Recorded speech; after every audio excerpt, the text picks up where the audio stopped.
That's what DeVal Patrick says. You should get one too. So, I mean, it's easy to tell other people to get a backbone, but you need one. And by having really good, strong members in the House and the Senate, you actually help your governor get a stronger backbone. So that really is your job, is to strengthen their voice. So, anyway, anyone else have any other thoughts, comments? Yes, ma'am. Donnie McGee, I coordinate critical action for the statewide community college association. Yep.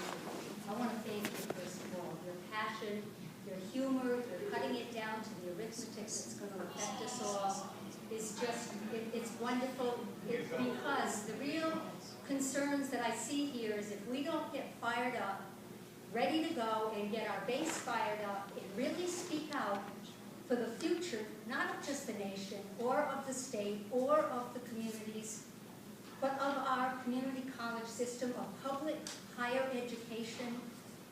We don't want our students ending up on the sidelines, on the sidewalks, in the prisons, where so much of our money is going. Or volunteering for the wars that we never even asked for, which is what their only job opportunity will end up being.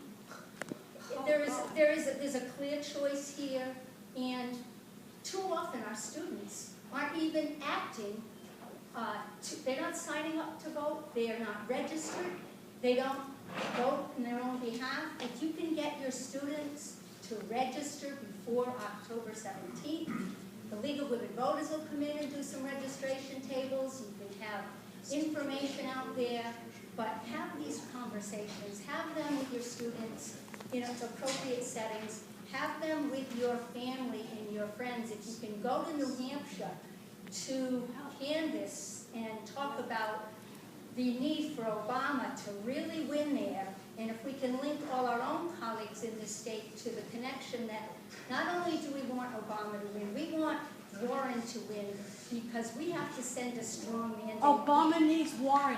It's not that Warren needs Obama. Obama needs Warren. You've got to understand it. He does more than you.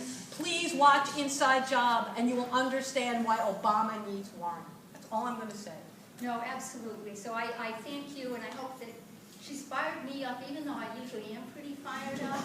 But I'm going to spread this fire again and again. I heard you speak last year at our statewide meeting. I wish you were coming again, because this is the time we really need it.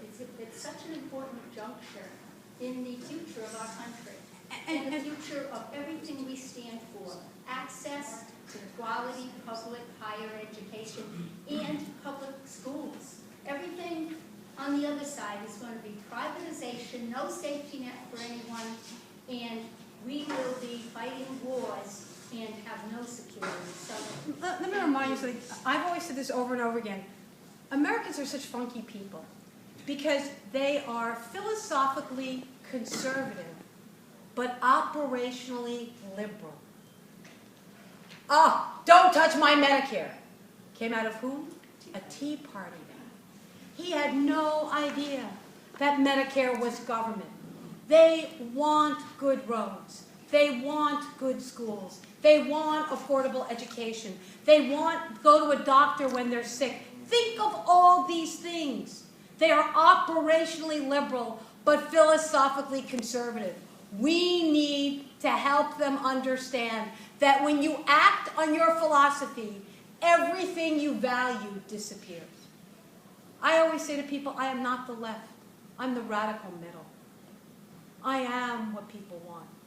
I don't want government all the time because I know I am partly responsible. And if I don't live up to my responsibility, then government will fail me. Because if I don't do my job, government can't find every failure. And if I do my job, it won't have to. So we have responsibility. And if we do it well, we'll need less government. But you can't have no government and no responsibility. And that's ultimately what our future may bring. And that's a failure. So I'll be quiet.